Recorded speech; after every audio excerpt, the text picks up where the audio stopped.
क्या जंग बंदी जो है वो मुकम्मल हो जाएगी और कश्मीर का जो मामला है उस पर अमेरिका ने कहा है कि वो मामला हल होना चाहिए। क्या ये मामला हल हो पाएगा, इस पर भी हम बात करेंगे। उसके अलावा पीटीआई जो है उसका जो खबरें इस तरह की आ रही हैं कि मामलात अंदरूने खाना तय पा गए हैं और उस पर पेश रफ्त भी हो रही है। ये क्या हकीकत है या सिर्फ खाली बातें हैं, ये हम आपको बताएंगे।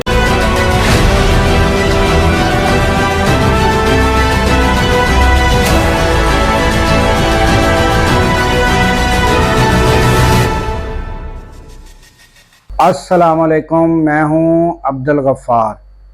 नाज़रीन, जंग का मामलात जो हैं वो आप सबके सामने हैं और जिस तरह के एक्सटेंशन बार बार हो रही है और फिर कोई मुफस्सल तारीख़ इस तरह की कि जहां तफसील से बात की जा सके और सारे मामलात पर जो है तनाज़ात जो हैं उन पर बात हो सके, वो ताहाल बाकी है। और जब ये मामलात तय पाएंगे और हम इन मामलात में क्या हासिल करते हैं, क्या शराइत मनवा सकते हैं और इंडिया क्या शराइत मनवाता है, ये बातें क़ब्ल वक्त हैं। ये जब वक्त आएगा तो फिर देखा जाएगा कि क्या होता है। ताहाल जो सदर ट्रंप हैं वो कहते हैं कि कश्मीर का मामला जो है वो अहम है, यही तनाज़े की वजह है, ये भी मैं हल कराने के लिए तैयार हूँ। जबकि ये मामला जो है ये हल होता हुआ नज़र नहीं आता। यहाँ तक कि ये जो सिंध वाटर ट्रीटी है, ये जो है ये इस पर भी जो है वो जो इंडिया है उसने बार बार माजी में ख़यानत की है, बार बार जो ये मुआहदा है उसकी खिलाफ वर्जियाँ की हैं। यहाँ तक कि जनरल मोहम्मद ज़ियाउल हक के दौर में एक डैम कायम किया, तो उसके बाद फिर मुशर्रफ दौर में भी डैम कायम किया। तो जो लोग ख्वाबों की दुनिया में रहते हैं या वो इस बात पर बात करते हैं कि वर्ल्ड बैंक बीच में है, ये मुआहदा ख़त्म नहीं हो सकता, तो उनके लिए ये माजी की दो मिसालें मौजूद हैं कि वो ये मुआहदे के बावजूद किस तरह उन्होंने दो डैम जो हैं वो कायम कर लिए।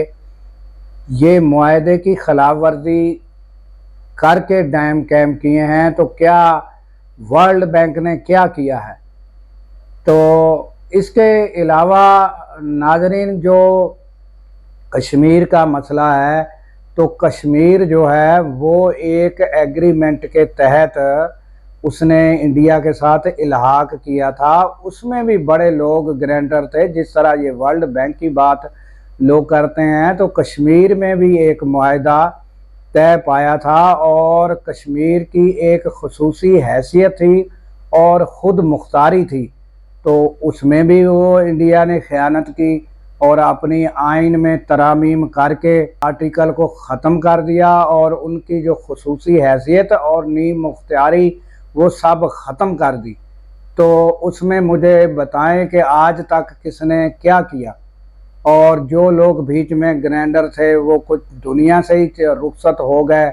और उसके उन दिनों में 2021 में उस वक़्त अमेरिका ने क्या किरदार अदा किया था। अमेरिका ने कहा कि जब ये उन्होंने इंडिया ने ये सारा मामलात आइन में तरमीम की और उनकी कश्मीर जो मकबूजा कश्मीर है उसकी खुद मुख्तारी नीम खुद मुख्तारी की हैसियत जो खसूसी हैसियत थी वो ख़त्म की, तो उस वक़्त जो अमेरिका ने क्या कहा कि हम इसके अंदरूनी मामलात में मुदाखलत नहीं कर सकते। ये उस वक़्त का अमेरिका का किरदार था। लोगों का जो माजी है लोगों को बहुत जल्द भूल जाता है। माजी पर नज़र रखनी चाहिए। माजी को याद रखकर इंसान आगे चल सकता है। और अब जो है, अब ताज़ा तरीन अमेरिका का क्या किरदार था कि आप देखें, जब मिसाइल दागे जा रहे थे हम पर, जिस टाइम ड्रोन आ रहे थे पाकिस्तान की जानब, तो उनके नायब जो सदर हैं उनका बयान और अमेरिकन सदर डोनाल्ड ट्रंप जो है उनका बयान आप देख सकते हैं कि उन्होंने क्या कहा था। नायब सदर ने भी यही बयान दिया था कि हम मुदाखलत नहीं कर सकते। तो जो डोनाल्ड ट्रंप है उन्होंने भी ये कहा कि ये इनका अंदरूनी मामला ये खुद ही निपट लेंगे।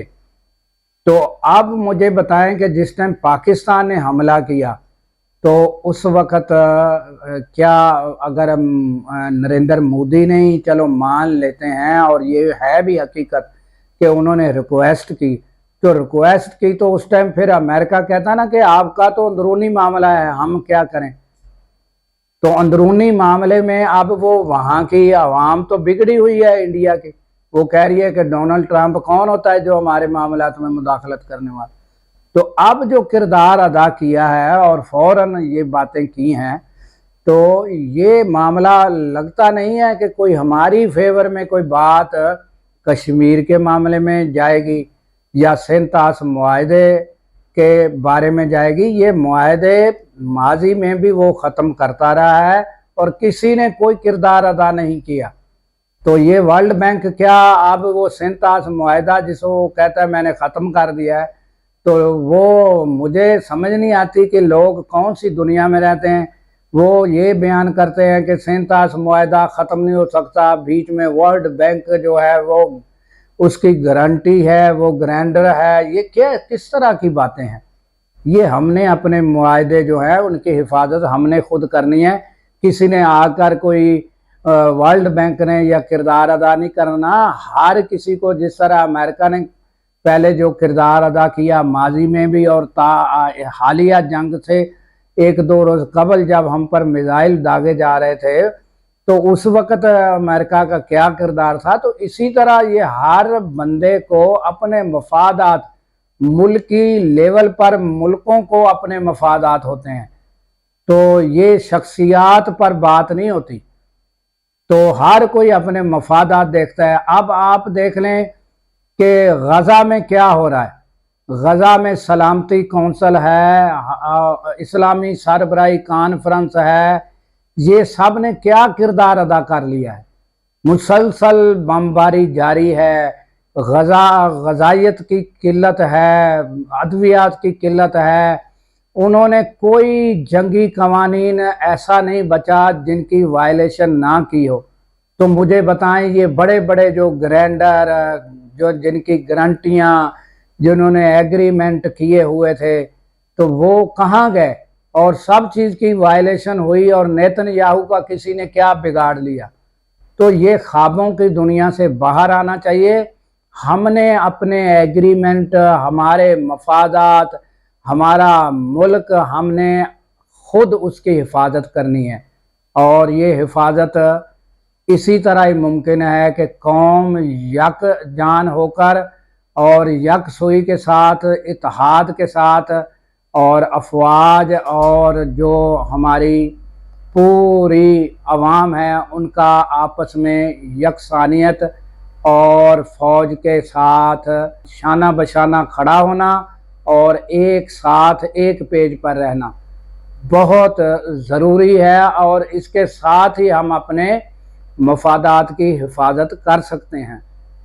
तो ये नाज़रीन ताज़ा तरीन अपडेट है। देखना ये होगा कि हम आइंदा किसी भी जगह पर जब इंडिया के साथ मुज़ाकरात मुफस्सल तरीके से होंगे तो हम क्या गेन कर पाते हैं, क्या अपने मफादात और क्या अपनी शराइत तय करा पाते हैं या नहीं, ये आने वाले दिनों पे छोड़ते हैं। और नाज़रीन अब आते हैं पीटीआई की जो अफवाहें या जो बातें सामने आ रही हैं, और फिर यहाँ तक कहा जाता है कि अलीमा ख़ान की जो मुलाकात हुई है वो भी एक पेश रफ्त का पेश खैमा है। और इसके अलावा शाह महमूद कुरैशी वो उनकी तबीयत जो है, उनको कोई दिल का आर्जा हुआ है, तो वो टेस्ट के लिए यानी हॉस्पिटल उनको मुंतकिल किया गया है। तो वो भी खबरें आने शुरू हो गई कि ये भी एक यानी जो अंदर खाते यानी ये एक कोई खसूसी मुलाकात और कोई मामलात तय पा गए हैं, उसका नतीजा है। मगर ताहाल बड़े बड़े सियासी लीडर जो हैं वो ये बताने से कासर हैं कि कोई मामला तय हुए हैं, और बड़े बड़े एंकर भी ये बताने से कासर हैं कि मामला तो कोई तय हुए हैं। तो ताहाल माँ सवाए दो खबरों के, नजम सेठी और एक एंकर हैं, उन्होंने ये दो बातें की हैं कि ये मामला तय पाए। इन दो के अलावा कोई ऐसी बात नज़र नहीं आती। मगर ये है कि जुनैद अकबर और पीटीआई जो है उन्होंने एक इजलास तलब किया, और जिसमें सूबों के सदूर, जनरल सेक्रेटरी, उन्होंने शमूलियत की। फिर बाकायदा एक मीटिंग हुई कि एहतजाज की तरफ जाया जाए। फिर कुछ एंकर ऐसे हैं, उन्होंने वो एहतजाज की अंदरूनी कहानी बताने शुरू कर दी कि अंदर बातें क्या हुई। तो बहरहाल ये बातें वो नहीं जो मालूमात भी हो जाए, अगर अंदर की बातें तो बंदे को अपना ये इस तरह की बातें करनी नहीं चाहिए। मेन बात यही है कि वो इजलास किसी नतीजे पर पहुँचे बगैर ख़त्म हुआ है, तो वो दोबारा यानी इजलास होगा और दोबारा गौर फिक्र किया जाएगा, और काफ़ी बातों पर तबादला ख्याल हुआ है कि किस तरह आगे बढ़ा जाएगा। मगर वो एहतजाज की कोशिशें जारी हैं और एहतजाज की तरफ बढ़ा जाएगा, यही कहा जाता है। और इस पर ही पीटीआई फ़िलहाल फोकस किए हुए है, और कोई ऐसी बात सामने नहीं आ रही कि जो कहा जाए कि वाकई कोई बैक डोर चैनल से बात हो गई है, या कोई हुकूमत के साथ जो कहा जाता है कि हुकूमत के साथ मुज़ाकरात हो रहे हैं, तो वो भी हुकूमत के साथ कोई ऐसा नज़र नहीं आ रहा। कि क्योंकि वो पहले भी आपको पता है नाज़रीन कि हुकूमत के साथ मुज़ाकरात हुए थे, तो वो उनका क्या नतीजा निकला था। और अब ये जो हुकूमत के साथ मुज़ाकरात हैं, तो वो तो यही है कि एक टाइम गेन करना हुकूमत का वतीरा है। आप सबको समझ है कि अगर हुकूमत ये जो मौजूद है, ये किस तरह इमरान खान को जो है वो रिलीज़ कर सकती है। ये हो ही नहीं सकता। इमरान खान को रिलीज़ करने का मकसद ये है कि ये खुद अपने यानी कि पाँव पर कुल्हाड़ी मारे, यानी खुद फिर अपना घर चली जाए, तो ये मुमकिन है ही नहीं। और अगर पीटीआई इन मामलात के पीछे दोबारा लगती है और हुकूमत से मुज़ाकरात करती है, तो बाज़ सीनियर एंकर की यही राय है कि ये ट्रक की बत्ती के पीछे लगने के बराबर बात होगी कि ये ट्रक की बत्ती के पीछे लग चुके हैं। तो इसके साथ ही नाज़रीन हमें दीजिए इजाज़त कि अल्लाह ताला पाकिस्तान की खैर फरमाए, पाकिस्तान की सरहदों की खैर फरमाए, और सरहदों पर ममूर हमारे जवानों को अल्लाह ताला शाद व आबाद रखे। क्योंकि नाज़रीन जब रातों को हम सो रहे होते हैं, हमारे जवान सरहदों पर जाग रहे होते हैं। अल्लाह हाफिज़।